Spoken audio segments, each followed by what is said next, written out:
Il Veneto sospende visite e interventi chirurgici non urgenti degli ospedali per lasciare liberi i posti delle terapie intensive e la circolare della Regione in vigore dal 10 novembre. Ospedali sotto stress alla vigilia del picco di contagi. Il presidente della Regione Luca Zaia invita a limitare gli accessi al pronto soccorso e a rivolgersi al proprio medico.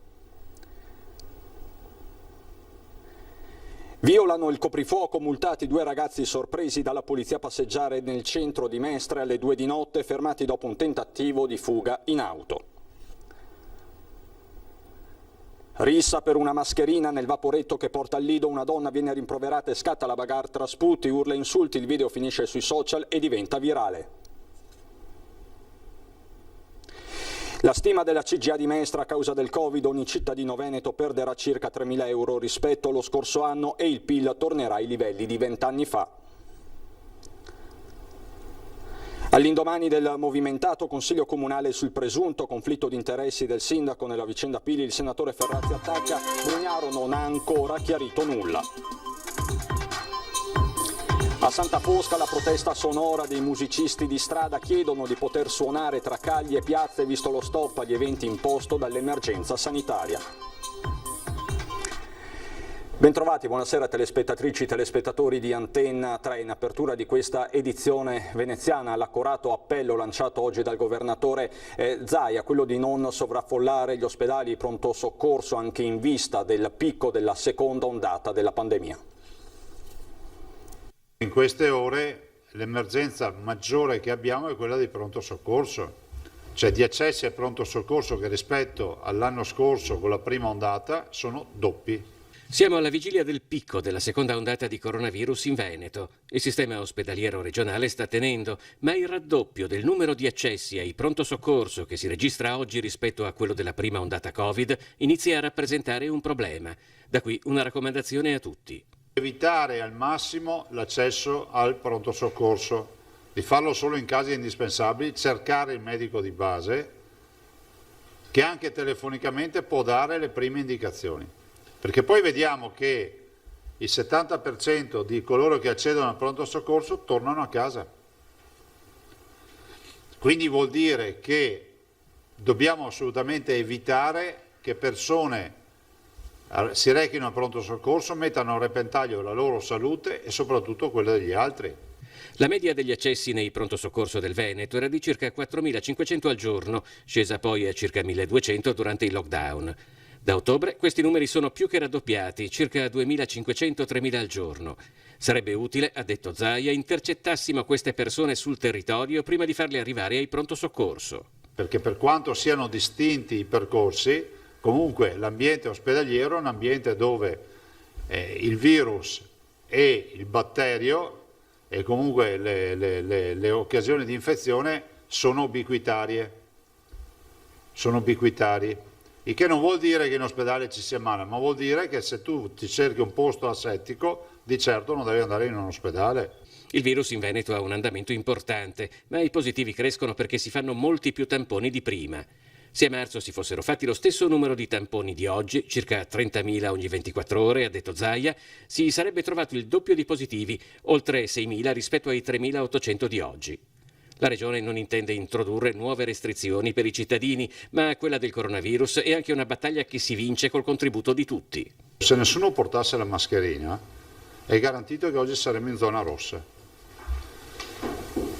Quindi se qualcuno ancora non l'ha capito, continuate a non portare la mascherina e poi a lamentarvi perché ci chiudono in casa, perché chi a causa del suo mal pianga se stesso, cioè il tema della mascherina è fondamentale per questa battaglia e per non cambiare di zone. Si vanno quindi a riorganizzare gli ospedali e su questo interviene l'assessore Lanzarin. Sospendere in ogni struttura ospedaliera pubblica e privata accreditata tutta l'attività chirurgica programmata per la quale è previsto ricovero in terapia intensiva post-operatoria. Sospensione di ogni attività chirurgica programmata che preveda il ricorso in terapia intensiva post-operatoria. Lo dispone una circolare che la Regione Veneto ha indirizzato a tutte le strutture sanitarie pubbliche e private accreditate e convenzionate. Il provvedimento esclude comunque le emergenze e urgenze come gli interventi per incidenti, ictus e infarti. sospendiamo anche l'attività libero professionale, dell'attività specialistica ambulatoriale, delle strutture anche qui sia pubbliche che private, accreditate, ad eccezione delle prestazioni prioritorizzate, ossia U, urgenti, e B, brevi, quindi 24 ore e 10 giorni. Si tratta sostanzialmente del provvedimento che venne già adottato a marzo, durante la prima fase di coronavirus, per non occupare con attività programmate posti nelle terapie intensive durante l'emergenza pandemica. Quanto disposto da questa circolare dovrà essere applicato nel più breve tempo possibile e comunque non oltre il 10 novembre per predisporre i posti letto previsti per la fase 4, quella del picco della seconda ondata di Covid. Noi siamo nella terza fase, che è quella che va dai 150 ai 250 in terapia intensiva e dai 900 ai 1500 in area non critica. Siamo già vicini alla quarta fase, soprattutto per quanto riguarda l'area non critica, un po' meno per quanto riguarda le terapie intensive. E c'è il secondo report di giornata della Regione del Veneto con Azienda Zero che parla di 1080 nuovi casi di positività, ma se guardiamo alle ultime 24 ore arriviamo a 3820, è un dato assolutamente record, di questi 623 nella sola provincia di Venezia. Il numero delle terapie intensive è in sensibile aumento, siamo a 193, quindi stanno aumentando anche i posti letto occupati nelle terapie intensive. È toccata a 2 ragazzi la sanzione per aver violato il coprifuoco, la normativa anti-Covid, cioè che impone di non uscire da casa dalle 22 di sera alle 5 del mattino. Sono stati pizzicati dagli agenti della polizia alle 2 di notte mentre passeggiavano tranquillamente a Mestre nel centro deserto 2 giovani, uno dei quali è minorenne, e hanno persino tentato di scappare a bordo di un'auto, ma sono stati raggiunti, bloccati e sanzionati. Una rissa invece è esplosa in un vaporetto, il tutto scatenata da una mascherina. Il video ha già fatto il giro dei social. Scattata la rissa per una mascherina, l'ennesima viene ormai da dire. Il vaporetto diretto al lido era semivuoto ieri pomeriggio e una donna all'esterno della cabina all'aperto si era abbassata la mascherina. A far scattare la scintilla, chi tra gli altri passeggeri l'avrebbe invitata a rimettersela. Poi gli animi si sarebbero surriscaldati e dalle parole è stato un attimo da arrivare ai fatti. Il video ripreso da un passeggero che ha già fatto il giro dei vari social mostra la colluttazione tra una donna aggredita e tirata per i capelli, un parapiglia al quale partecipa anche un uomo, volano sputi, insulti, urla e spintonamenti, il tutto si consuma davanti agli occhi allibiti dei passeggeri e si risolve solo con l'intervento della polizia, che blocca i responsabili per condurli in commissariato.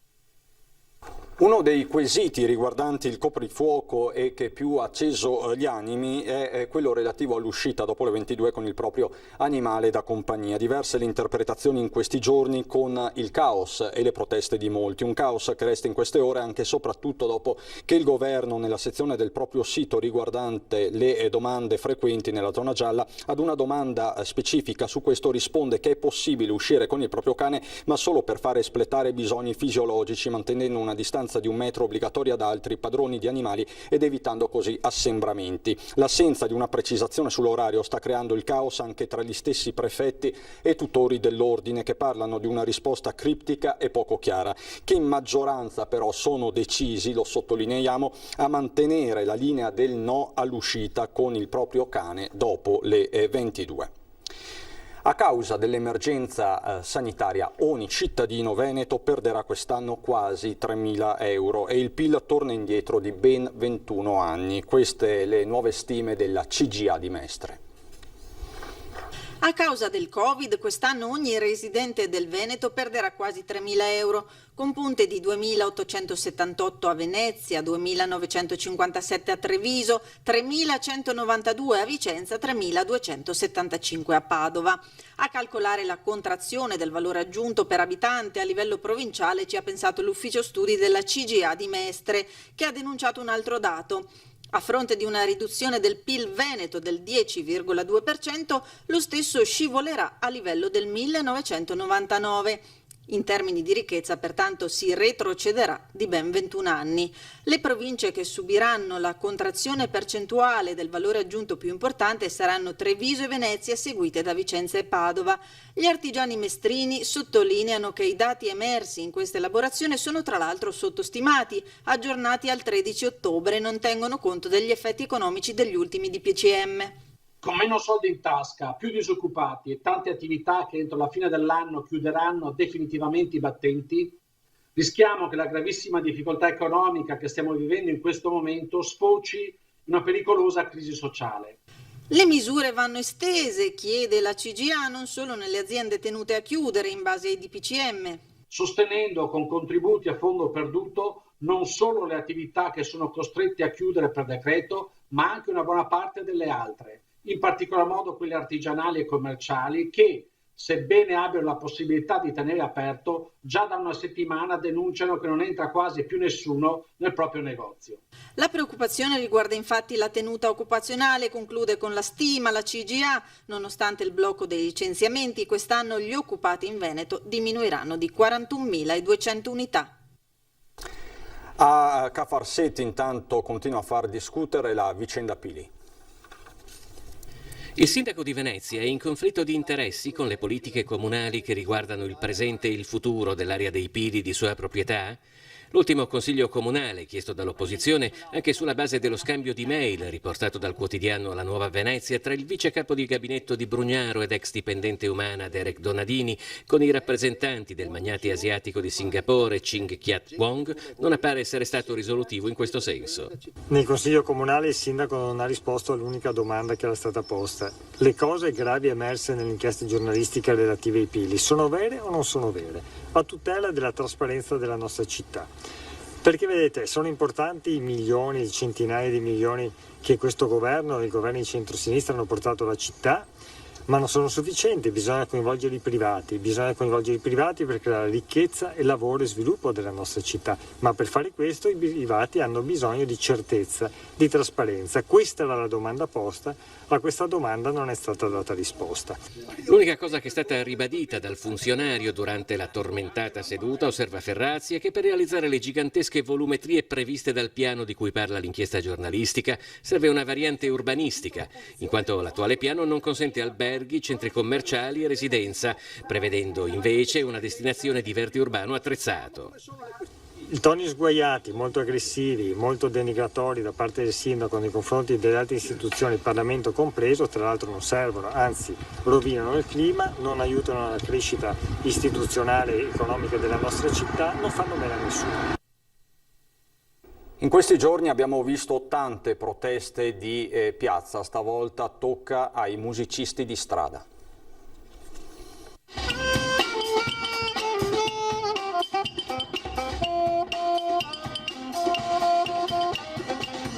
Musicisti a Santa Fosca a manifestare per le loro sorti e per le sorti della musica italiana in un periodo così difficile. Con loro a scendere in piazza i fonici, i tecnici, gli organizzatori e i promoter, persone che a vario titolo vivono di musica grazie all'indotto del divertimento. E il consigliere comunale Paolo Ticozzi ad impugnare la loro causa con una promessa, quella relativa ai permessi. Un cambiamento che passa attraverso un nuovo regolamento locale sull'arte di strada. Chiedono anche un cambiamento per quanto riguarda il regolamento dei permessi di strada, sul quale mi impegnerò personalmente affinché venga effettuato. Al momento vengono rilasciati pochissimi permessi, ogni mese vengono rilasciati solo 10 permessi per Mestre e 10 permessi per Venezia. Chiaramente in una città del genere si potrebbe fare molto di più e gestire molto meglio l'arte di strada. Chiedono solo di potersi esibire animando non solo palchi, ma calli e piazze della città e guadagnare qualcosa nonostante il fermo degli eventi. Tutto racchiuso in uno slogan: la musica fa bene alla salute.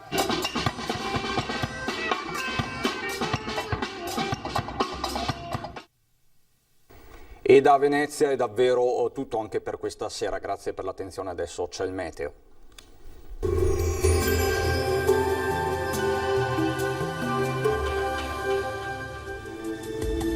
Benvenuti al meteo. Sarà ancora l'anticiclone ad accompagnarci in questa domenica 8 novembre. Vediamo la previsione nel dettaglio.